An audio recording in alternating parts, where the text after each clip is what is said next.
আজ আপনাদের সঙ্গে শেয়ার করব আরেকটি নতুন ভর্তার রেসিপি।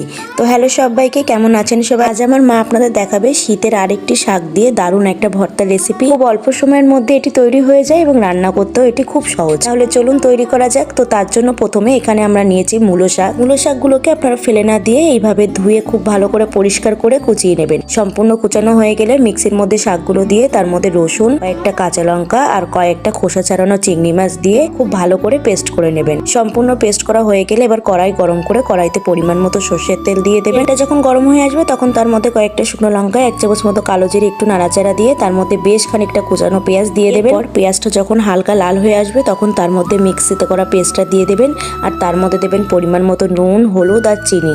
এবার কিন্তু কন্টিনিউ 4 থেকে 5 মিনিট নাড়িয়ে চাড়িয়ে নেবেন। তারপর যখন এরকম শুকিয়ে আসবে তখন তার মধ্যে সামান্য পরিমাণে একটু জল দিয়ে দেবেন। তারপর আবার কিন্তু কন্টিনিউ এরকম নাড়াতে হবে। যতক্ষণ না জলটা না শুকাবে ততক্ষণ কিন্তু আপনাদের এভাবে কন্টিনিউ 7 থেকে 8 মিনিট নাড়িয়ে যেতে হবে।